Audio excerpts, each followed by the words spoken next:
Angkat ignisimu, ang Kristo upang tayo'y hatulan. Kundi upang karoon, lubos ng dugo ng nabuhos.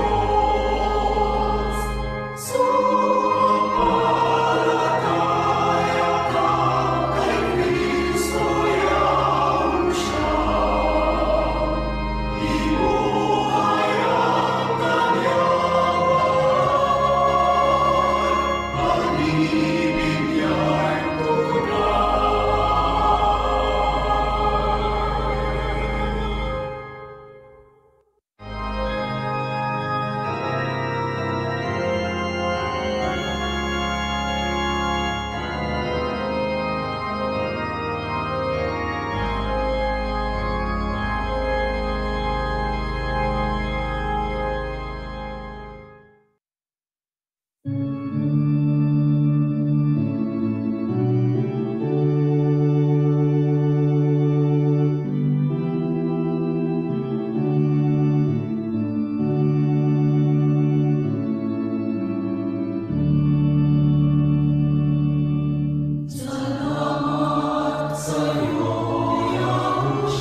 Dakilang Amang Yahuwah, pinupuri po namin ang iyong napakabanal na pangalan. Sinasamba ka po namin sa pagkakataong ito. Pinasasalamatan sa lahat po ng iyong mga kabutihan sa amin, sa iyong pag-iingat, sa iyong basbas, at sa lahat po ng iyong gabay sa amin. Humihingi po kami ng tawad sa lahat ng aming mga pagkukulang. Naiya po kami sa iyo, Amang Yahuwah, sapagkat hindi po kami naging karapat-dapat sa iyo. Marami po kaming mga nagawang pagkakasala. Kaya po kami po ay nagpapakumbaba at nagmamakaawa sa iyo. Tanggapin mo po kaming muli. Ama, sa aming pong gagawing pagsamba at pagtitipon sa iba't ibang dako, iba't ibang oras, tulungan mo po ang bawat sa amin. Maihanda namin ang aming mga sarili sa pagtanggap ng iyong mga salita at mga katotohanan. Basbasa mo po ang iyong anak na iyong gagamitin kasangkapan upang ang iyong mga anak na gagamitin kasangkapan upang maipahayag ang iyong mga kalooban. Basbasa mo po ang bawat isa sa amin. Basbasa mo po at tanggapin ang aming handog. Ingatan mo po kami sa araw-araw at manatili po kami na nakapaglilingkod sa iyo ng payapa. Lahat ng ito po, Ama, ay aming hinihiling dahil po sa pangalan ng aming tagapagligtas, ang Panginoong Yahushua. Amen.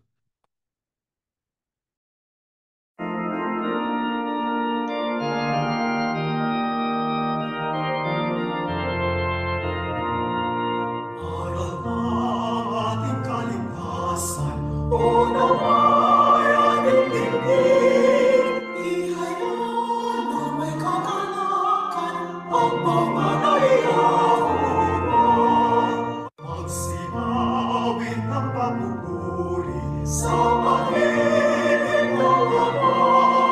Iinay tunganan niya ang Panginoong Yahushua. At ngayon natin ingatan ang pangalan niya dakila. Pagkat sa kasihan upang siya ay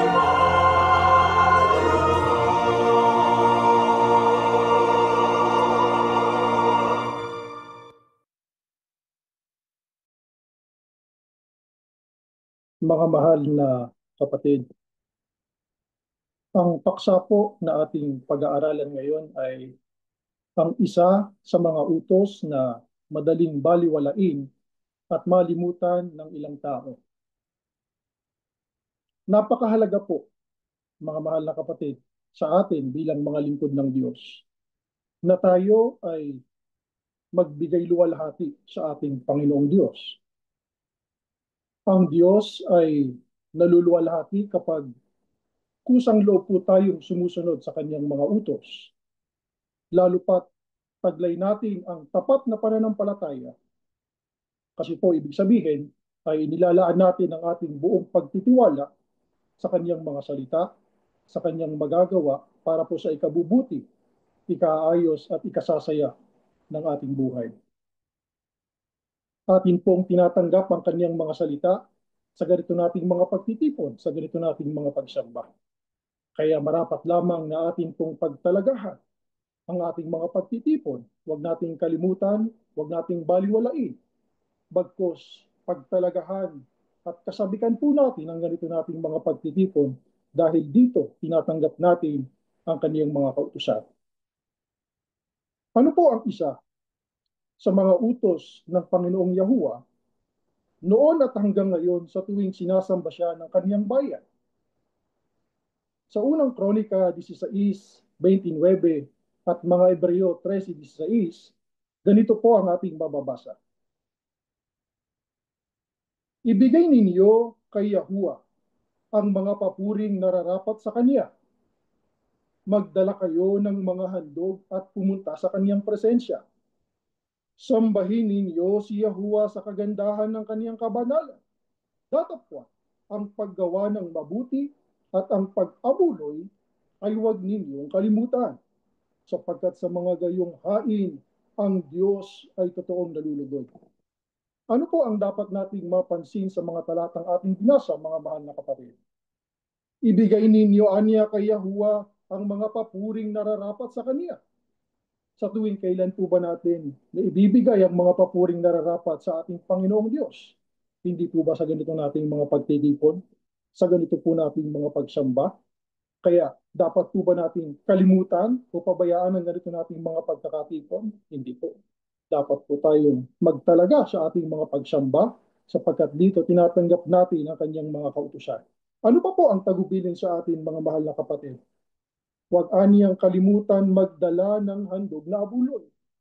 Yung po bang gawaing paghahandog mga kapatid o yung gawaing pag-aabuloy, ito po ba ay utos o hindi utos ng ating Panginoong Diyos? Utos po ng Diyos mga kapatid na tayo ay magtalaga sa ating mga pag-aabuloy. Bakit tayo dapat magtalaga sa ating mga pag-aabuloy? Sapagkat sa mga gayong hain-anya ang Diyos ay totoong nalulugod. Sino ba naman ang hindi po gusto na malugod ang Diyos, di ba? Lahat po tayo gusto natin. Kaya dapat po nating pagtalagahan ng ating mga pag-aabuloy o paghahandog. Ano ang mga tagubilin ni Yahuwah kung paano dapat ibigay ng kaniyang unang bayan ang bansang Israel ang kanilang mga handog sa pagsamba? Mahaba-haba po ang mga talatang ating babasahin mga kapatid, kaya sabayan niyo po kami sa aming gagawing pagbasa. Nasabihin niya ito sa mga Levita, kung matanggap na ninyo mula sa mga Israelita ang ikapo na ibibigay ko sa inyo bilang inyong bahagi, kailangang magbigay din kayo ng inyong ikapo galing sa ikapo nila bilang handog sa akin. 28. Sinabi ni Yahuwah kay Moises, sabihin mo sa mga Israelita na kailangan silang maghandog sa akin ng mga handog sa pamamagitan ng apoy sa nakatakdang panahon. Ang mga handog na ito ay ang pagkain ko at ang mabangong samyo nito ay makalulugod sa akin. Kaya sabihin mo ito sa mga Israelita. Ito ang mga handog sa pamamagitan ng apoy na inyong iaalay kay Yahuwah araw-araw. 2 tupa na 1 taong gulang at walang kapintasan. Ang isang handog ay sa umaga at isa sa hapon. Kasama ng handog bilang pagpaparangal kay Yahuwah na 2 kilo ng magandang klaseng harina na hinaluan ng 1 litrong langis ng olibo. Ito ang pang-araw-araw na handog na inyong susunugin na iniutos noon ni Yahuwah sa inyo sa bundok ng Sinai. Ang mabangong samyo ng handog na ito sa pamamagitan ng apoy ay makalulugod kay Yahuwah. Ang handog na inumin na isasama sa bawat tupa ay 1 litrong alak at ibubuhos ito sa banal na lugar para kay Yahuwah. Ito rin ang gagawin ninyo sa 2 tupa na ihahandog ninyo sa hapon. Samahan din ninyo ito ng 1 handog bilang pagpaparangal kay Yahuwah at handog na inumin. Ang mabangong samyo ng handog na ito sa pamamagitan ng apoy ay makalulugod kay Yahuwah. Ano po itong mga talatang ating binasa mga kapatid? Ito po ay yung tagubilin ng Diyos sa unang bayan niya, sa bayang Israel, na gagawin nilang handog pang araw-araw o pang araw-araw na sakripisyo. Tuloy po natin ang ating pagbasa. Sa araw ng pamamahinga, maghandog kayo ng 2 tupa na 1 taong gulang at walang kapintasan, kasama ang handog na inumin at ang handog bilang pagpaparangal kay Yahuwah na 4 kilo ng magandang klaseng harina na hinaluan ng langis. Ito ang handog na sinusunog tuwing araw ng pamamahinga, bukod pa sa pang-araw-araw na handog kasama ang handog na inumin. Sa makatwid, ang mga Israelita po, merong pang-araw-araw na handog, meron ding lingguhang handog o sakripisyo. Tuloy po natin. Sa bawat unang araw ng buwan, maghahandog kayo ng handog na sinusunog kay Yahuwah. Ang inyong handog ay 2 batang toro, 1 lalaking tupa, at 7 batang lalaking tupa na 1 taong gulang. Kailangan na walang kapintasan ng lahat ng mga ito. Ang bawat toro ay sasamahan ng handog bilang pagpaparangal kay Yahuwah na mga 6 kilo ng magandang klaseng harina na hinaluan ng langis. Bawat 1 lalaking tupa ay Sasamahan din ng handog na may mga 4 kilo ng magandang klaseng harina na hinaluan ng langis bilang pagpaparangal kay Yahuwah. At ang batang lalaking tupa ay sasamahan ng handog na 2 kilo ng magandang klaseng harina na hinaluan ng langis bilang pagpaparangal kay Yahuwah. Ito'y mga handog na sinusunog. Ang mabangong samyo nito ay makalulugod kay Yahuwah. Ang bawat toro ay sasamahan ng handog na inumin na 2 litrong katas ng ubas. At ang bawat batang tupa ay sasamahan ng mga 1 litrong alak. Ito ang buwanang handog na sinusunog na inyong gagawin sa bawat simula ng buwan sa buong taon. Maghandog pa kayo kay Yahuwah ng 1 lalaking kambing bilang handog sa paglilinis. Gawin ninyo ito bukod pa sa pang-araw-araw na handog na sinusunog at sa mga handog na inumin. So, binasa po natin, ito naman po yung buwanan na ipinagagawa sa mga Israelita, mga mahal na kapatid. Ano pa po? Tuloy natin ang ating pagbasa.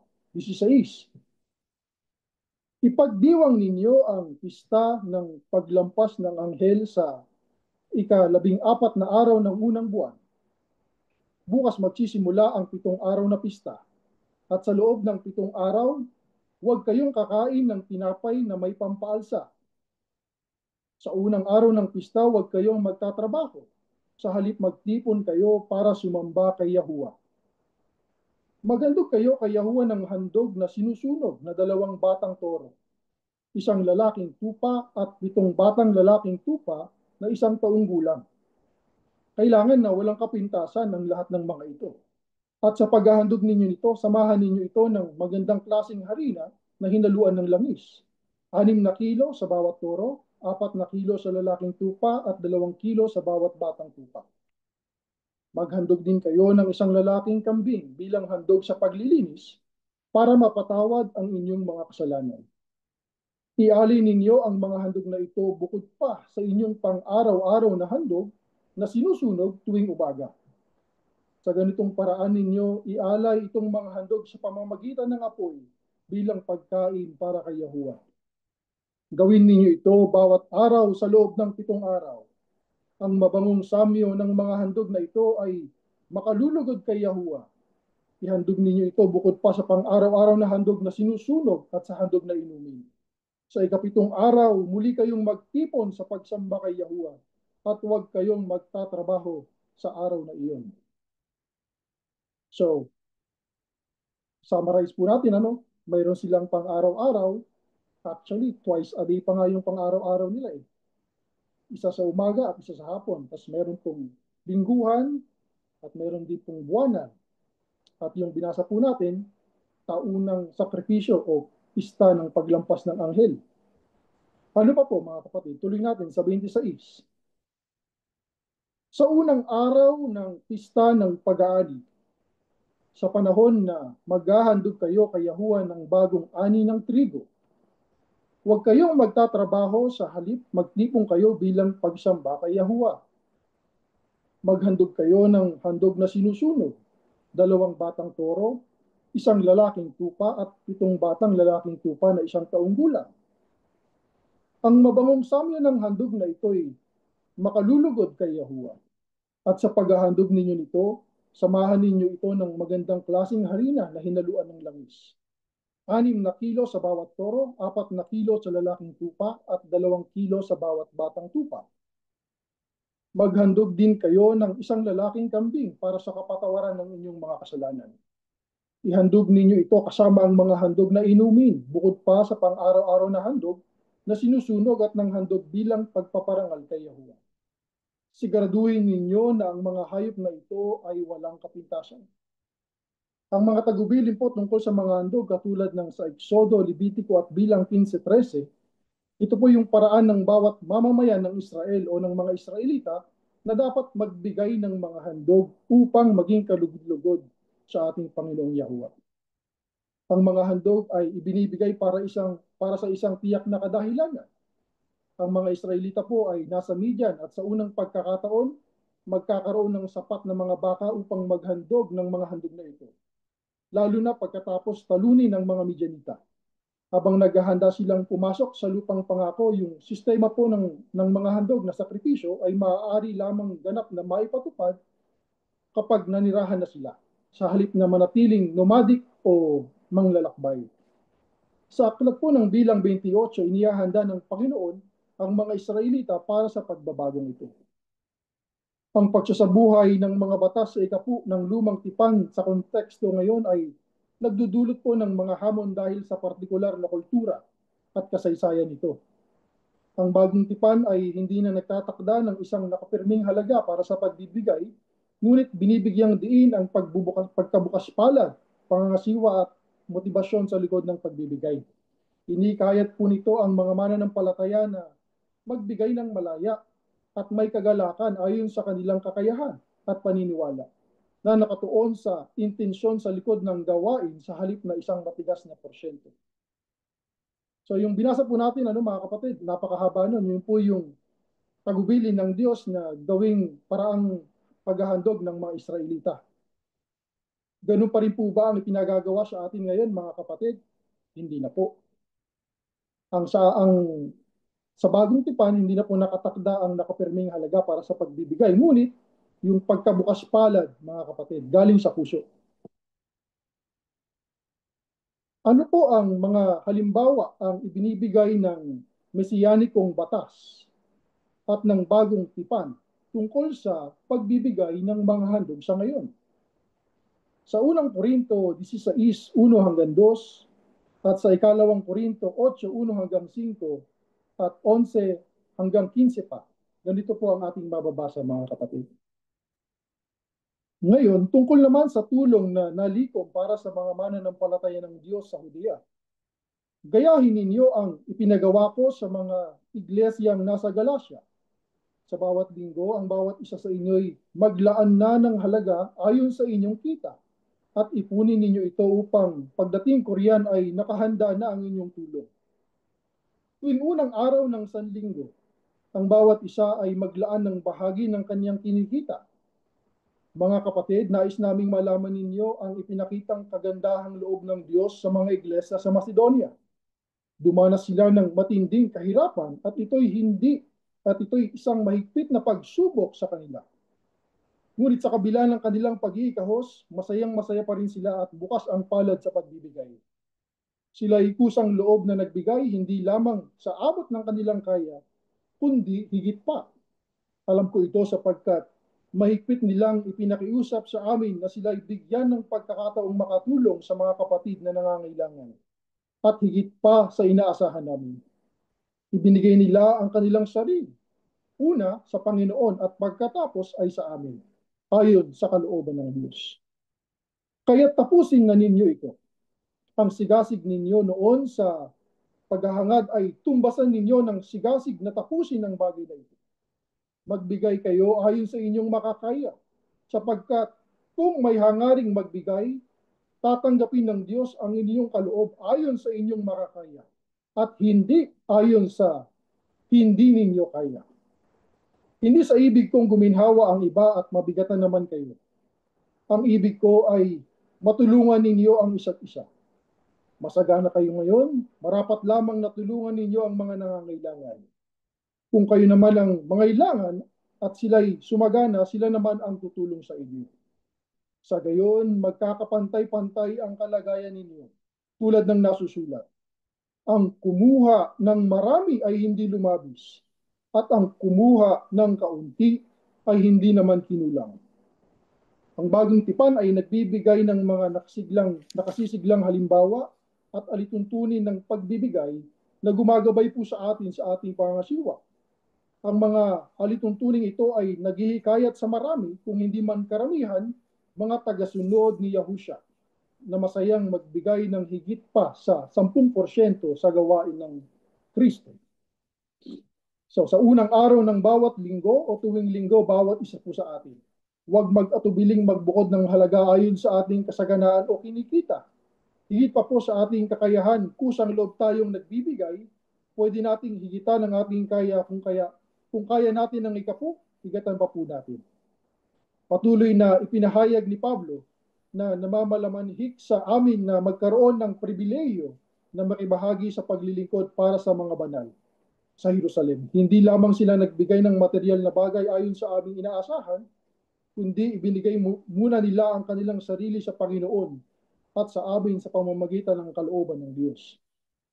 Kapag ibinabahagi natin ang ating mga pag-aari, maging ito man ay oras, pera o talento, ipinapakita po natin ang ating katapatan sa ating pananampalataya at ang ating hangaring suportahan ng iba sa kanilang paglalakbay. Ang pagbibigay na ito ay hindi lamang sumasalamin sa ating pasasalamat sa mga biyayang natanggap natin, kundi nagpapatibay din sa kahalagahan ng pakikiramay sa pamayanan na sentro ng ating paniniwala. Sa pamamagitan po ng pagiging bukas palad, kinakatawan natin ang mga turo ng pagmamahal at paglilingkod na pundasyon ng ating buhay espiritual. Ipagpapatuloy po ang ating pag-aaral. Na dinig ninyo mga kapatid sa pagtuturo ng ating mahal na kapatid ang tungkol sa ating katungkulan sa Diyos na lumalang sa atin. Nilikha tayo para tayo ay sumamba sa Kanya. Sa lahat ng nilalang, tao lang ang siyang hinahanapan ng Diyos na sumamba sa Kanya. Subalit, kalakip ng ating pong tungkulin na sumamba sa Diyos, gaya ng naituro na sa atin noon at lang ngayon sa ating pag-aaral na ipinaglingkod ng ating kapatid, maliwanag po na mayroon tayong dapat na ihandog. Ang mga lingkod ng Diyos nung una ay talaga namang pinagtalagahan nila ang gawaing paghahandog sa Panginoon Diyos.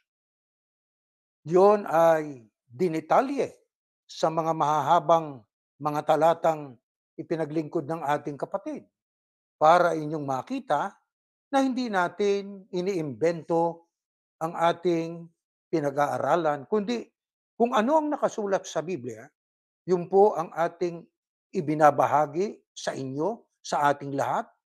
Ibinabahagi po ito sa atin ng banal na kasulatan. Ang totoo, tayo po'y tagabasa lang eh. Kami pong mga nagtuturo ay ginagamit lang ng Diyos na bibig niya para basahin ang mga talatang ito sa inyo, mga kapatid.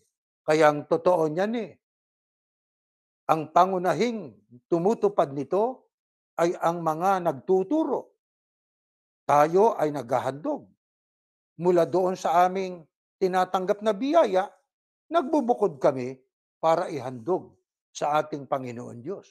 Maging kayo, alam na alam namin po yun, na kayo man, malayo pa ang araw ng pagsamba, ay nakapagtabi na kayo ng halaga na inyong ihahandog sa ating Panginoon Diyos. Sapagat ang sabi nga po roon sa binasa kanina ay magdala kayo ng mga handog at pumunta sa kanyang presensya. Yan ay nakasulat sa unang Kronika 16:29. Sambahin ninyo si Yahuwah sa kagandahan ng kanyang kabanalan. Kaya hindi nakikiusap ang Diyos eh. Ito'y atas, utos ng Diyos sa kanyang mga lingkod. Noon, maging sa panahon natin ngayon, sapagat ang sabi sa Hebreo 13:16 na binasa kanina, ay ang paggawa ng mabuti at ang pag-aabuloy, huwag ninyong kalimutan. Gaya ng ating paksa. Ang isa sa mga utos na madaling baliwalain at malimutan ng ilan. Kaya ang sabi ng Diyos huwag niyong kalilimutan. Yan ay nagpapaalaala ang Diyos. Sa dinami-dami po ng utos ng Diyos, isa po yung paghahandog o pag-aabuloy na mayroong katagaan Diyos nang sabi, huwag ninyong kalilimutan. Bakit? Sapagkat mahalaga sa Diyos po yun eh. Ang sabi nga po sa mga pinag-aralan na po natin ay nagkaroon ng pang-araw-araw na handog ang Israelita noon, panahon ni Moises, pang-araw-araw na handog. Meron naman kung tawagin ay lingguhang sakripisyo o paghahandog. Bukod sa riyan ay merong pang buwanang sakripisyo. Ang mga espesyal na handog ng pagkain at inumin ay inilalarawan ito na isinasagawa buwan-buwan. Kaya araw-araw na, linggo-linggo pa, merong pang buwanang handog na isinagawa ang bayang Israel noon. Hindi lang yon, kung kayo po ay maalalahanin at inyong natatandaan, binasa rin ng ating mahal na kapatid kanina ang mga talata na doon ay binabanggit ang taunang sakripisyo, yearly na sacrifice o offering. Ginagawa po yan noon ng bayang Israel. Ang pista ng paglampas ng anghel, na yan ay ayon sa binasa kanina, ipagdiwang ninyo ang pista ng paglampas ng anghel, yan ang Passover, sa 14 na araw ng unang buwan. Ano po ang naidudulot nun sa Panginoon Diyos? Ang Diyos ay naluluwalhati. Ang Diyos ay atin pong nabibigyan ng kaluguran. Meron pang ang mga handog sa panahon ng pista ng pag-aani. Meron ding handog. Isipin ninyo kung gaano karami na paghahandog ang iniutos ng Diyos sa bayang Israel noon. Napakarami po niyan. Kaya ang tanong, ginampanan ba nila yan? Aba, opo. Nabasa natin, binasa ng ating mahal na kapatid, maliwanag na ginampanan po yan ng buong puso at katapatan ng unang bayan ng Diyos. Bakit? Sapagkat alam nila na yun ay mahalaga sa Panginoon Diyos. Ang mga tagubilin nga po tungkol sa mga handog, katulad ng nakasulat sa aklat ng Eksodo, aklat ng Levitiko, bilang 15:13 ang sabi, ito ang paraan ng bawat mamamayan ng Israel na dapat magbigay ng mga handog upang maging kalugod-lugod kay Yahuwah. Papansinin natin ang mga kataga. Ito ang paraan bawat mamamayan ng Israel. Kaya tanda ba ninyo ang ating mga nagdaang pinag-aralan na sa Korinto 9:7, magbigay ang bawat isa. Bagong bagay ba yon? Aba, hindi. Ano katunayan hindi bagong bagay? Ang sabi ng Biblia, dito po sa Levitiko 15:13, ang bawat isa o bawat mamamayan ng Israel ay dapat magbigay ng mga handog. Alam nyo, mayroon akong naaalaala tuloy na mga karakter sa Biblia na nakasulat sa matandang tipan, itong si Elkana, kasama yung kanyang dalawang asawang si Hana at saka si Penena. Wala namang anak itong si Hana eh. Si Penena mayroon. Tuwing siya ay sumasamba, itong si Elkana, binibigyan po niya ng panghandog yung mga anak niyang lalaki at mga babae. Kaya para matupad yung binabanggit sa bilang 15:13 na ang sabi, bawat mamamayan ng Israel dapat magbigay ng mga handog at sapagkat kung may mga anak tayo na wala pang kakayanan na maghanap buhay, ang may tungkuling magbahagi ng iahandog ng mga anak natin ay tayo na mga magulang. Ano layunin? Sapagkat ang kaluluwa ng anak ay hindi kaluluwa ng magulang. Ang kaluluwa ng magulang ay hindi kaluluwa ng anak. Kaya para mabanal ang anak at hindi pa naghahanap buhay sapagkat wala pang kakayahan, bahagi na natin ang pang-abuloy. Para yung anak natin, mga anak natin, mabanal din at sila mismo ang makapaghahandog. Hindi yung ama ang maghahandog, lahat kasama na. Hindi po ganoon. Wala tayong mababasang magbigay ang ama, kasama na, carried na ang asawa at mga anak at mga apo. Hindi po. Kaya noong ako'y nasa iglesia ni Cristo pa, pinapractice po yan ng bawat sambahayan eh. Bawat anak, may pagsamba sa PNK, ito abuloy mo. Di ba? Binibigyan talaga natin. 3 kong anak, ito pang abuloy ninyo. Bakit? Ang sabi, bawat isa eh. Para matupad yung bawat isa, kailangan bigyan ng panghandog ng mga magulang ang ating mga anak, mga mahal na kapatid. Yan po ang sana natin ay dapat natin gawin eh. Hindi isang bagong bagay yung nakasulat sa aklat ng 2 Korinto. Magbigay ang bawat isa sapagkat sa bilang kung ibig yung basahin, 15 ang kapitulo at ang versikulo 13, ang sabi, bawat mamamayan magbibigay. Ang totoo po, mga kapatid, nung unang panahon, ang ibinibigay po ng Israel alam nyo, 10% eh. Magkanong 10% ng 100? Alam niyo po yon, di ho ba? Kaya, nung panahon ng Israel, pagka nakapagbigay sila ng 10%, Alam nilang sila'y nakatugon. Di ho ba? Alam nilang sila'y nakatugon. Eh bakit? Naibigay ko yung 10% ko sa kinita ko eh. Ngayon tayo, eto, sa panahon natin, 10% din ba ang iniutos sa atin? Aba, walang ganun. Tapos na po yun. Para lang sa Israel yon. Eh bakit 10% ang ibinibigay noong mga Israelita noon? Para yon sa mga Levita. Sino yung mga Levita? Yung po ang nangangasiwa sa tabernakulo, yung po ang nangangasiwa sa pagsamba ng mga Israelita noon. Wala silang mana, kaya sila po, mga kapatid, ay binibigyan ng 10%. Eh sila ba'y exempted sa paghahandog? Aba hindi. Basahin po ninyo mga kapatid. Ang mga Levitang binigyan ng ikapo ay nagbibigay din ng ikapo mula sa ibinigay sa kanila. Yun nga ang ehemplo ng a great leader is a great follower. Di ba? Ang isang leader ay dapat magbigay ng mabuting ehemplo. Hindi yung utos siya ng utos, siya naman ay hindi gumaganap o sumusunod. Sa atin ganun din. Kaming mga ministro, kaming nangangaral, ay nag-aabuloy na mula rin sa mga biyayang ating tinatanggap. Pero ang tanong kapatid na ministro, paano natin maisasatisfy na tayo nakakomplied sa ating pag-aabuloy? Noon, 10%. Pag nagbigay sila, ay nakatugon sila. E paano natin matutugunan, mga kapatid? Mayroon tayong isa sa alang-alang. Di ba? Ano ang sabi po ng Biblia?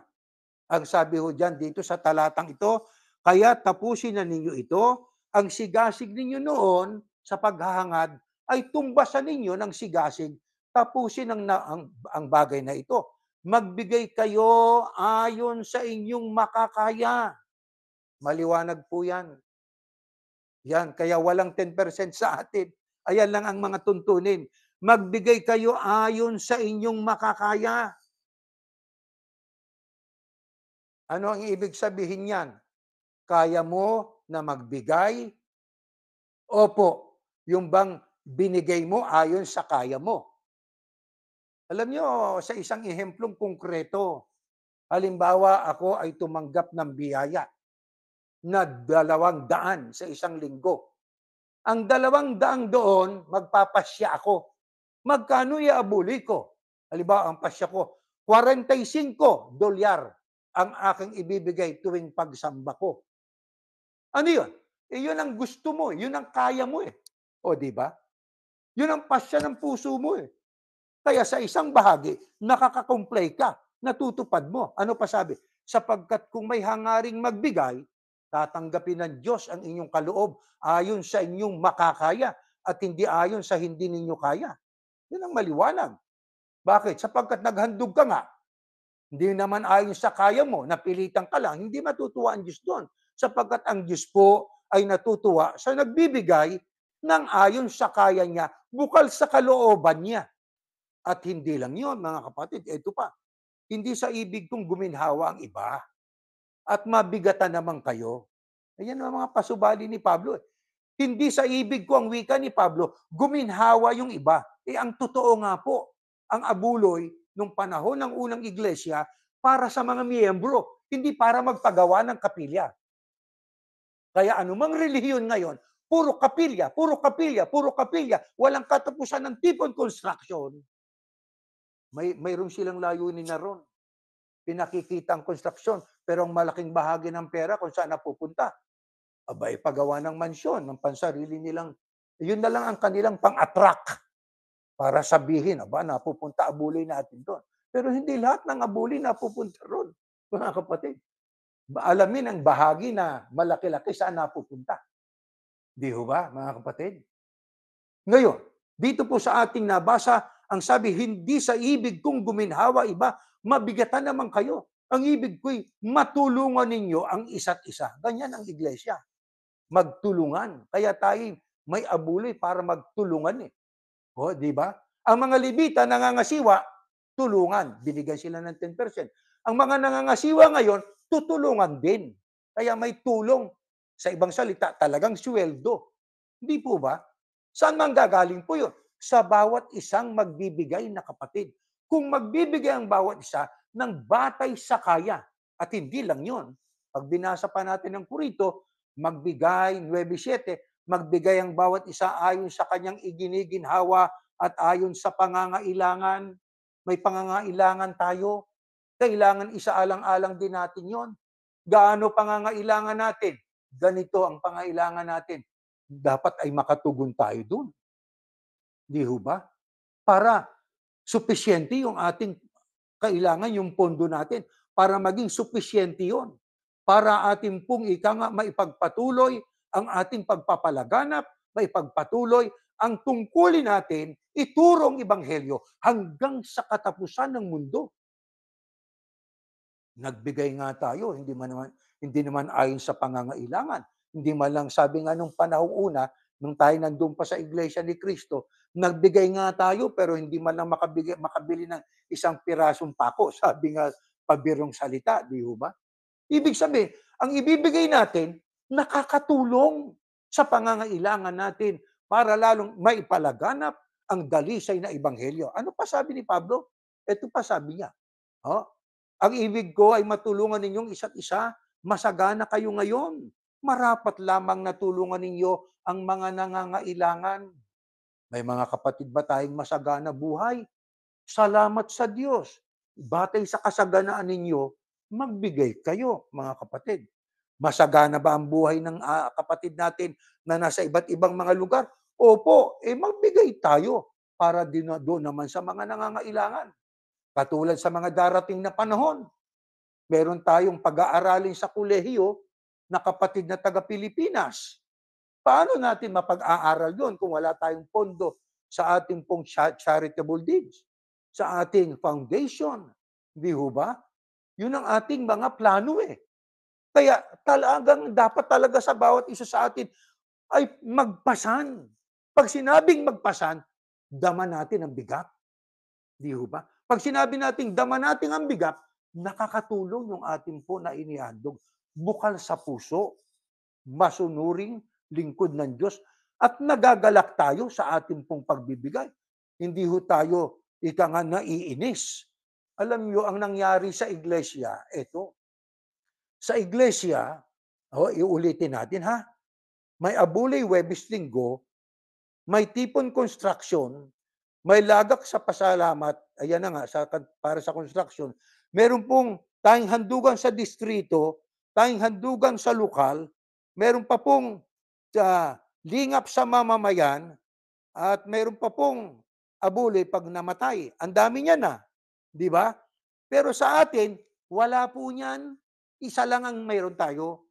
Tuwing pagsamba, magdala tayo ng abuloy, batay sa kaya, at abuloy na nakakatulong sa ating pangangailangan, mga mahal na kapatid. Kailangan natin matugunan yon para ating masabi na kung ang Israel, pag nakapagbigay ng 10%, masaya sila sapagkat alam nilang nakatugon sila, tayo man, ganun din. Di ba, mga kapatid? Kaya, sana magising tayo, mga kapatid. Kailangan natin na matugunan ang ibig ng Diyos sa atin. Wala namang iba pa po na magpapasa nito eh. Wala na. Ang sabi nga po sa Galacia, kayo ang wikang mga tinuturuan ng salita ng Diyos ay makiramay sa nagtuturo. Kaya ang pagdamay ninyo sa pagtuturo ay yung pag-aabuloy. Bakit? Una, nangangailangan din naman ang mga nagtuturo. Di po ba? Sabi nga ni Pablo huwag nating busalan ang baka habang gumigiik. Di ba? Ang baka kasi, yan ay metapora. Yan po, kung literal na baka, pagka ang baka po ay gumigiik, nagtatrabaho. At ang product ng kanyang trabaho, ang makikinabang tao, mga tao. Di po ba? Kaya para makinabang ang mga tao, habang gumigiik yung baka at nagtatrabaho, pakainin mo naman. Bakit? Kasi habang gumigiik, nauubos yung enerhiya ng baka. Di ba? Kaya pakainin mo. Hayaan mo siyang kumakain habang gumigiik. Ano katumbas nun? Bakit ganun ang parabola o metapora? Sapagkat ang tinutukoy doon para mapakain ng salita ng Diyos ang mga tagasunod ng Kristo, pakainin naman ninyo. Sabi nga ni Pablo, malaking bagay ba na ako ay makinabang sa inyo ng mga bagay na material?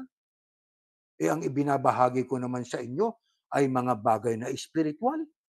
Ano ibig sabihin? Itong katawang ito, pakainin man natin ito ng masarap, pakainin man natin ito ng mga pagkain hindi masarap, mamamatay ito. Di ba, mga kapatid? Kaya sabi ni Pablo, di ba? Pinakakain ko kayo ng mga bagay na espiritual. Ano ibig sabihin? Hindi ang pagkain panglupa ang magdadala sa atin sa pagtatamo ng tunay na buhay o buhay na walang hanggan. Anong salita ang magdadala sa atin sa buhay na walang hanggan? Salita ng Diyos. Sabi ng Kristo, hindi lamang sa tinapay mabubuhay ang tao, kundi sa bawat salita na lumalabas sa bibig ng Panginoon Diyos. At ang sabi doon sa Jeremias 15:16, kinakain ng aking katawan ng salita ng Diyos. Ano yon? Yun ay paghahalin tulad ng mga salita ng Diyos ay pagkain ng ating kaluluwa. Gaano kahalaga yung mga salita ng Diyos? Yun ang magdadala sa atin para makamit natin at matamo ang buhay na tunay na buhay, mga kapatid. Kaya, tatandaan din natin, bago umakyat ang Kristo sa langit, ang sabi niya, ipangaral yung ebanghelyo sa lahat ng kinapal. Yun ang bilin hanggang sa katapusan ng mundo. Sabi pa ng Biblia, ang ebanghelyo ipangangaral sa lahat ng mga bansa. Darating ang wakas. Kaya ang pinaka-major na layunin ng Diyos, kaya tayo dapat magbigay ng abuloy ayon sa ating kaya, sumuporta tayo para ang kanyang pangunahing layunin, kaligtasan ng tao, ay makarating sa tao ang ebanghelyo. At ang ebanghelyo na yon ang magiging dahilan para sila po ay makaunawa, sumampalataya, tuparin at sila po ay mapabilang doon sa tunay na tagasunod ng ating Panginoong Yahushua HaMashiach. Sana mapukaw ang ating damdamin tuwing pagsamba. Hindi minsan sa loob ng isang buwan, hindi minsan sa loob ng 3 buwan o 1 buwan, 3 buwan, saka lang tayo mag-aabuloy. Hindi ganun po. Tuwing pagsamba, mga kapatid, ayon sa pasya ng puso, masaya tayo at isinasaalang-alang natin ang pangangailangan natin sa ating po na kilusang ito na ating po na sinusundan. Bakit sinusundan? Hindi kami ang sinusundan ninyo rito. Ako at ang kapatid na Jeriel, sumusunod tayong lahat sa ating tunay na tagapamahalang pangkalahatan, ang Panginoong Yahushua HaMashiach, mga kapatid. Sana sumunod tayo. Bakit po napakahalaga na tuwing tayo ay nagtitipon sa pagsamba, masunod natin yung palatuntunan ayon sa kalooban ng Ama. Pagdating sa pag-aabuli, next slide, 1 Samuel, ganito nakasulat. Basahin natin. Nang magkagayoy, sinabi ni Samuel, kinalulugdan ba ni Yahuwah ang mga handog na susunugin at mga hain, gaya ng pagsunod sa iyo? Ang pagsunod sa mga tagubilin ay mas mahusay o mas mabuti sa ibang salin kaysa magsakripisyo. Ang sumunod ay mas mabuti kaysa isakripisyo ang taba ng mga tupa. Kasi noong panahon ng Israel, yan ay lumang tipan yan 1 Samuel, di ba? Burnt offerings, naghahandog sila ng mga hayop na sinusunog. At yung pong usok na pumapailang lang, nakalulugod sa Diyos po yun, mga kapatid. Dito sa tagpong ito, si Saul kasi, hindi naman sumunod sa utos ng Diyos Ano nasa isip niya? Magtitira ako ng mga hayop para ihandog sa Diyos. Malagagalak ang Diyos. Ang sabi ng Diyos, lipulin mo lahat pati hari. Hindi niya sinunod yon. Tapos, nang dumating yung pagkakataon na siya'y maghahandog sa Panginoon Diyos, nakausap siya nitong si propetang si Samuel. Na si Samuel ay nagsalita sa panig ng Diyos. Naghandog itong si Saul. Pero ang kanyang inihandog labag sa kalooban ng Diyos, labag sa tagubilin ng Panginoon Diyos. Kaya nung sabi, ang pagsunod sa mga tagubilin ay mas mahusay kaysa magsakripisyo. Ang sumunod ay mas mabuti kaysa isakripisyo ang taba ng mga tupa. Kaya ang pagsunod ay mas mabuti kaysa sakripisyo. Naghandog ka nga, hindi naman batay sa kaya. Kaya mo maghandog ng ganito, ayaw mong ibigay. Para kang si Saul. Di ba? Kaya mo maghandog ng ganitong halaga. Iniuurong mo. Bakit? Nagdududa ba tayo? Hindi ako nagdududa. Kung ako'y nagbibigay ng ganitong halaga, hindi sapagkat ang lahat ng pera na yon ay napupunta sa aming dalawang ministro. Hindi ho. Ang totoo sa totoo lang. Ang tinatanggap naming sweldo ay masasabi nating maliit kumpara sa iba. May mga pagkakataon pa nga hindi kami na tumatanggap ng sweldo. Bakit hindi? Kinakapos yung pondo natin . Paano kami tatanggap kung kinakapos ang pondo? Kaya mga kapatid, pinupukaw namin ang damdamin ninyo. Bakit? May pangangailangan din po kami, mga kapatid. Halimbawa, katulad ko, mayroon akong mortgage, di ba? Mayroon tayong mga copay sa ating mga sakit, ang mga gamot natin. Meron tayong mga biglaang pangangailangan. Ang daming mga pangangailangan. Pero sa awa tulong ng Diyos, nakakaraos. Di ba? Minsan yung ating naiipon para sa ating, pag namatay na tayo, yung funeral service, nababawasan ng konti. Bakit? Ating natatouch yun sapagkat, sabi nga, kailangan . Kaya, kailangan ay talagang pumasan tayo, mga kapatid. Sabi nga ako bilang isa ayaw ko po naman na pag ako'y namatay, hingi ako ng abuloy sa inyo. Hindi. O kaya pagka namatay ang sino mang miyembro sa pamilya ko, hingi ako ng abuloy sa inyo. Hindi. Kaya nagtatabi-tabi tayo ng kahit konti. Ayaw natin maging pabigat sa kapatid. Maging kayo marahil, yun din ang ginagawa po ninyo. Di po ba, mga kapatid?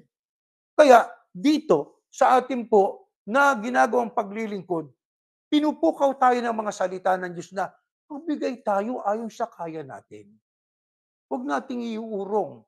Sapagkat ang sabi nga ng Biblia, ang nagbigay ng sagana ay masaganang pagpapala rin. Nasa Galacia. Hahaba lang tayo pag binasa natin. Ang nagbibigay ng konti, alangan naman. Nagbigay ka ng konti, masagana asahan natin. Pero hindi tayo magbibigay dahil doon sa layunin yon, kaya tayo magbibigay ng marami. Para marami. No, mali po yun. Mali din naman yun. Meron kang layunin, hindi maganda. Magbigay ka sa Diyos ayon sa kaya, bahala Diyos sa buhay natin. Bahala ang Diyos. Kaya tayo pagpalait hindi. Bahala ang Diyos. Sabi nga ng tatlong Ebreo, hindi kami sasamba sa ribultong yan. Iligtas man kami o hindi ng Diyos. Anong ibig sabihin? Susunod kami sa Diyos. Iligtas man kami niya o hindi. Basta susunod kami. Ang pinag-uusapan natin dito ay paghahandog. Ayon sa kaya, bukal sa kalooban, at nakakatugon sa pangangailangan. Kailangan dapat linggo-linggo, tuwing pagsambat, sumasamba tayo. Ayaw naman natin, at hindi rin kayo papayag, mga kapatid, ang pagsamba natin, minsan na lang sa loob ng isang buwan. Papayag ba kayo? Ang nakasulat sa Biblia, kailangan tuwing unang araw ng Sanlinggo. Kaya linggo-linggo talaga sumasamba tayo. Ang pagsamba natin, minsan lang sa loob ng isang linggo. Mga kapatid, yan ang dapat nating gawin. Pero sa ating paghandog, inuulit natin, nakabatay sa tagubilin ng ating Diyos. Ano ang mga pangako ng Panginoon Diyos? Sa mga nagtatalaga sa gampaning ito pangako. Next slide. Malakyas. Dali ninyo ang buong buo o ng buong buo ang inyong mga ikasampung bahagi sa tahanan ng Diyos upang matugunan ang pangangailangan sa aking tahanan. Subukin ninyo ako sa bagay na ito. Kung hindi ko buksan ang mga bintana ng langit at ibuhos sa inyo ang masaganang pagpapala, hindi ko rin hahayaang salagtain ng mga balang ang inyong mga pananim at mamumunga na ng sagana ang inyong mga ubasan. Dahil dito'y sasabihin ng lahat ng bansa na kayo'y mapalad sapagkat napakainam manirahan sa inyong lupain. Sabi ni Yahuwah na makapangyarihan sa lahat, sa Israel yan. Pangako ng Diyos. Subukin ninyo ako sa bagay na ito. Dalhin nyo yung ikasampung bahagi sa tahanan ko. Panahon ng pagsamba. May templo noon. Ang sabi ng Diyos, kung hindi ko bubuksan ang mga bintana ng langit at ibuhos sa inyo ang masaganang pagpapala. Garantisado yung talatang yan. Pangako ng Diyos. Matibay pa sa langit at lupa. Na yan ang ating dapat na maunawaan, mga kapatid. Ano pa sabi ng Biblia? Dito sa Galatia, next slide, ganito po ang ating matutunghayan. Pakinggan ninyo, ang mga tinuturuan ng salita ng Diyos ay dapat magbahagi ng lahat ng magagandang bagay sa mga nagtuturo. Nauna lang ako sa talatang yan. Kaya ang pagdamay nyo sa nagtuturo, importante yon, sapagat ang itinuturo niya, ibanghelyo, salita ng Diyos. Paano maituturo yan? Kung ang nagtuturo ay, ika nga, ay kapos sa pangangailangan. Di ba? Paano maituturo kung ang nagtuturo ay, sabi nga, ay halos hindi na makagulapay? May mga ganon na mga pagkakataon sa buhay na mga nagtuturo, pero nagtuturo pa rin. Di ba? Hindi pa rin halata. Bakit? Ang sabi nga tinitiis na lang. Pero sabi nga ng isang kapatid puro na lang ba kayo pagtitiis? Aba, hindi ho. Magbibigay ho kami sa inyo ng tulong sa pamamagitan ng aming pag-aabulo. Nakausap akong kapatid na ganyan. Hindi lang isa o dalawa. Bakit? Naunawaan nila kasi ng dating paghahandog natin noon ay inabuso tayo ng leader ng iglesyang yon. Pero dito alam natin ng ating paghahandog ay ayon sa batas ng Diyos, ayon sa kalooban ng Ama. Hindi tayo pinagsasamantalahan dito, mga kapatid. Mula sa aming mga ministro, nagbibigay tayo. Ang matirang konti, bahala na kami. Ano sabi ng Biblia? Sa Kawikaan 3:9, ang sabi ay parangalan ninyo ang Diyos sa unang bunga ng inyong ani. Isipin ninyo, kaya sa atin po, pagkatanggap natin ng biyaya, ay ang ating uunahin, hindi yung ganito. Uy, nagsweldo na ako. Ito para sa mortgage. Uy, ito para sa aking sasakyan. Ito pang gasolina ko. Ito ay para sa pagkain. Ito sa damit ng asawa ko, damit ng anak ko. Uy, may natira. Ay, para sa abuloy. Ano yan? Unang bunga ng ani. Kailangan nating i-prioritize ang ating paghahandog. Pagtanggap ng biyaya, una ang para sa Diyos. Ito, una sa Diyos. Hindi ko itatouch yan. Sa Diyos na yan. Ito sa pagkain, ito sa aking pamasahe, ito sa gasolina ko, ito sa mortgage ko. Uy, may natira pang konti. Idadagdag ko pa yan doon sa aking handog sa Diyos. Kaya nagagawa natin yung naghahandog tayo ng higit pa sa kaya. Bakit? Nakabukod na yung ating inihandog ayon sa kaya natin. Bakit? Higit pa sa kaya. Dinagdagan pa natin Bakit? Alam natin kasi kailangan pa ng ating kilusan. Ganon sana, mga kapatid. Mapukaw ang loob natin. Mapukaw po ang damdamin natin. Maya-maya, darating na ang Kristo Di ba? Rapture na Nanghihinayang pa tayo, hindi pa bukas ang isip natin. Pakinabangan natin sa kabanalan ang tinatanggap nating biyaya galing sa Ama. Ang laki ng biyayang bigay sa iyo ng Diyos Kung magbigay ka ng abuli, talo ka pa ng ministro, sabi nga Hindi naman sa hindi naman sa kami nang iinsulto, hindi po. Si kapatid na Jirel at maging ako, nag-uusap kami. Ang aming ibinibigay, batay dun sa tinatanggap, higit sa kaya talaga Di ba? Dati nung ako'y Iglesia ni Cristo, pinakamataas kong abuli, 20. Pero ngayon, higit pa doon Higit pa doon. Ang aking bakit? Sapagkat minsan nga lang tayo nag-aabuli rito Walang tipon construction, walang handugan, walang special na handugan, wala. Ba't hindi ko pa ibigay yung kailangan ng Diyos? Pero kulang pa rin yun. Di ba? Mga kapatid. Sabi pa dyan makiramay kayo doon sa mga nagtuturo. Huwag ninyong linlangin ang inyong sarili. Ano ibig sabihin ni Pablo? Huwag ninyong dayain sarili nyo. Hindi maaring tuyain ng Diyos. Sipin ninyo? Ano ibig sabihin? Tinutuya ang Diyos. Para natin binibiro ang Diyos. Samba ng samba. Hindi naman nag-aabuloy. Hindi mo ba tinutuya ang Diyos niyan? Hindi lang yun. Nililinlang mo sarili mo. Ano ibig sabihin? Dinadaya natin ang sarili natin. Sasamba tayo tapos pagdating sa abuloy, Sasabihin mo, nananalangin yung kapatid, basbasan mo pong aming abuloy. Tapos sasagot ka, amen. Hindi naman tayo nag-aabuloy. Huwag kayo magagalit ho, mga kapatid. Huwag po kayo magagalit. Yan nakasulat ho. Huwag niyong linlangin ang inyong sarili. Hindi maaaring tuyain o biruin ng Diyos. Kung ano ang itinanim ng tao, yun din ang kanyang aanihin. Ang nagtatanim para sa sarili niyang laman ay aani ng pagkabulok mula sa laman. Ngunit ang nagtatanim para sa espiritu ay aani ng buhay na walang hanggan. Buhay na walang hanggan. Yan ang kailangan ko. Yan ang kailangan po ninyo. Yan ang ating pinakahangad. Kaya tayo ay nagsisikap na laging sumamba. May dalang handog. Pero dapat po ay ang ating handog nakabatay sa gusto ng Ama. Ayon sa ating kaya. Ayon sa ating kinikita. Kaya't huwag tayong mapagod sa paggawa ng mabuti. Sapagkat pagdating ng takdang panahon tayo'y aani kung hindi tayo susuko. Kaya nga basta may pagkakataon ay gumawa tayo ng mabuti sa lahat ng tao, lalo na sa mga kapatid natin sa pananampalataya. May pagkakataon pa? Opo, gumawa tayo ng mabuti.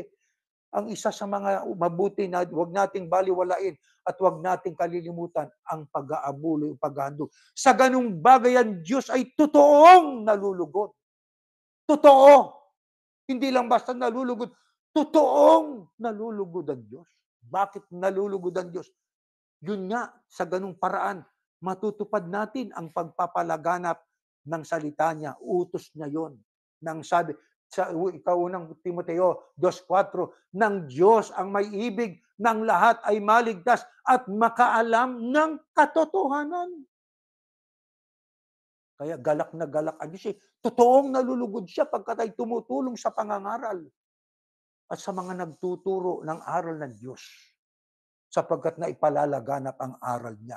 Ano ang napakahalagang bagay na ating dapat na ingatan sa ating pagsunod? Next slide, ganito nakasulat. Ito ho ang nakasulat sa unang Timoteo 6:18. Next slide. Ganito ang ating matutunghayan, mga kapatid. Eto, unawain natin ito. Next slide, Timoteo, sister, ganito ang ating mababasa. Anyway, basahin ko na po rito sa Timoteo 6:18-19. Utusan mo silang gumawa ng mabuti at magpakayaman sa mabubuting gawa. Maging bukas palad at matulungin sa kapwa. Sa gayon, makakapag-impok sila para sa mabuting pundasyon sa hinaharap at makamtan nila ang tunay na buhay. Yan po ang banggit ng Biblia. Ang ating gawaing mabuti, ang ating pagsamba, ang ating paghahandog, ang ating pag-aabuloy na ayon sa tuntunin, ayon sa kinikita, ayon sa ating pangangailangan, ay bagay na batayan para tayo po'y makaasa sa isang matibay na pundasyon sa hinaharap upang ating makamtan ang buhay na tunay na buhay. Kaya mga kapatid, itong leksyong ito para sa ating lahat. Maaaring may bahaging masakit pakinggan, pero totoo. Totoo ang ating mga binabasa. Ang yan ay salita ng Diyos. Ang katotohanan minsan ay masakit. Medyo natatouch yung ating amor proprio. Pero kainin natin ang ating amor proprio at ating sundin ang kalooban ng Ama. Nag-aabuloy po naman ako, opo, pero ayon sa kaya.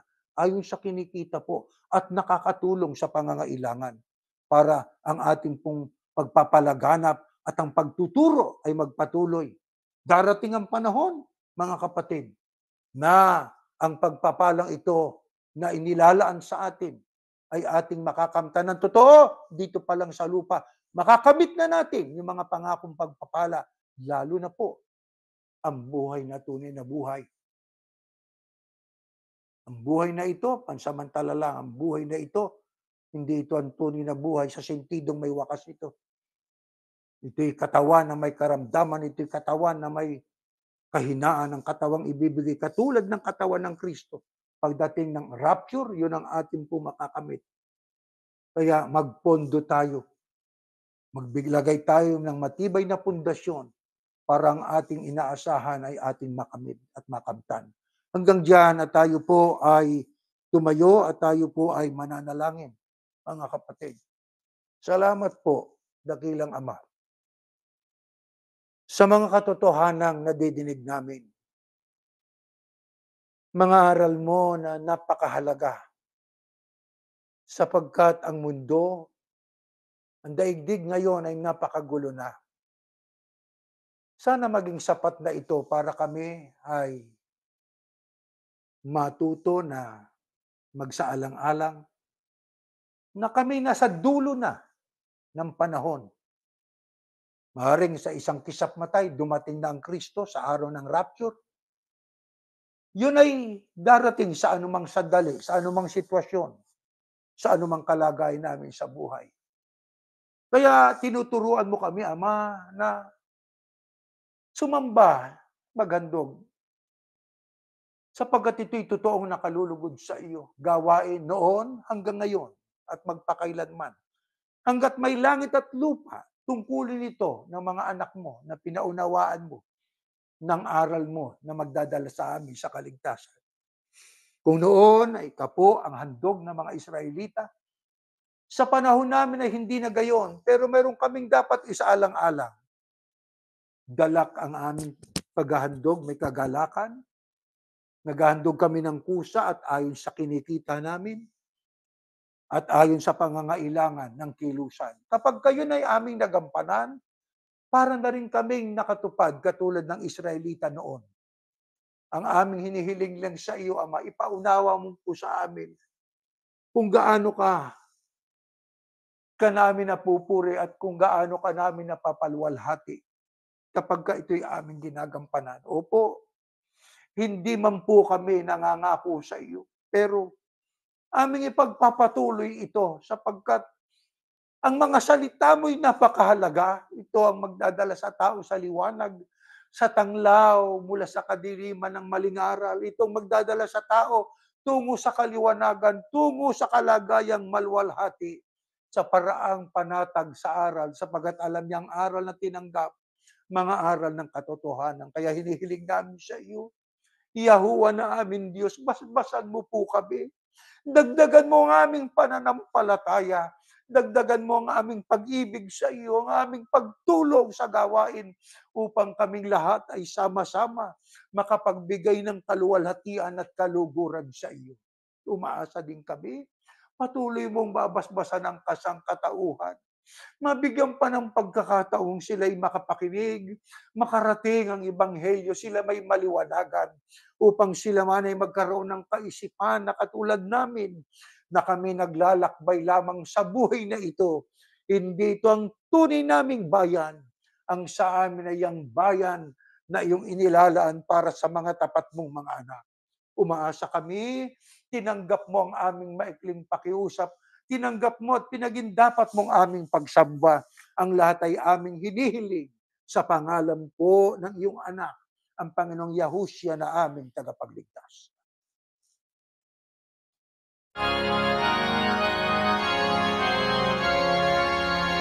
Purihin si Yahuwa sa Espiritu Banal, nilalat ang kanyang kabutihan sa pangalan ni Yahushua.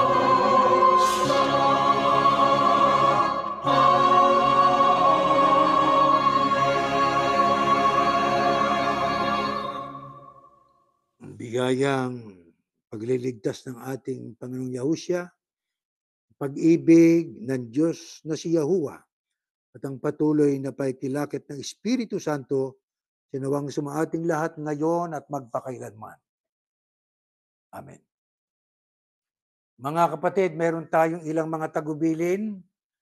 Please join us every Thursday sa ating pong Bible study at saka yung ating panalangin para sa lahat ng sangkatauhan, leader ng mga bansa, leader ng mga relihiyon, at mga taong nasa kapangyarihan para magkaroon pa ng kapayapaan at may pagpatuloy natin ang ating pamamahagi ng salita ng Diyos at tayo na may mabuhay ng ayon sa inaasahan sa atin ng Diyos. Mayroon pa rin pong karagdagan na ang ating pong programa sa podcast ay tayo po ay bukod sa isang relihiyon na dati nating kasama. Ano ho? Sila po'y humiwalay, nagtatag sila at nagparehistro sila ng sarili nilang relihiyon. Di ho ba? Bukod po yung Church of Yahushua kaysa kanila. Kasi pagka doon sa ating mga pagtiteksto, sa ating mga podcast, sa ating Bible study, mga pagsamba, ay meron po silang isinusunod doon na mga pangungusap ng sabi, ang Church of Christ is officially registered as Assembly of Yahushua. Magkaiba po. Magkaiba po. Bukod na entity ang Church of Yahushua tayo kaysa yung Assembly of Yahushua. Hindi ho tayo sila. Sila'y sila, tayo. O mga kapatid, kaso doon kasi, kaya ating pinakikiusapan ang ating mga kaibigan sa Assembly of Yahushua na wag po ninyo sanang gawin yon na pagkatapos ng pagtiteksto doon sa aming mga recorded na mga teksto sa pagsamba at podcast, ay sinusundan nyo noong mga pangungusap na kami ay parang hindi na umiiral. Parang kaming Church of Yahushua ay kayo na. Hindi nyo dapat gawin po yon, mga kaibigan. Hindi tama po yon. Amin pong ipinaalaala yon sapagkat ang ibig natin ay kapayapaan. Ano po? Kaya sana ay gawin nyo kung anong gusto po ninyo sa inyong sama. Pero wag nyo naman po sana kaming ika nga ay lampasan o apakan. Ano po? Hindi naman po tama po yun. Umaasa kami na naunawaan siguro ito ng ating mga kaibigan sa kabilang panig at ito'y dagdag paliwanag para maunawaan ng mga nakikinig po rito sa atin na tayo iba po sa kanila. Tayo po'y umiiral, sila'y humiwalay sa atin, nagtatag sila ng kanila. Anyway, hanggang dyan at tayo po ay natatapos.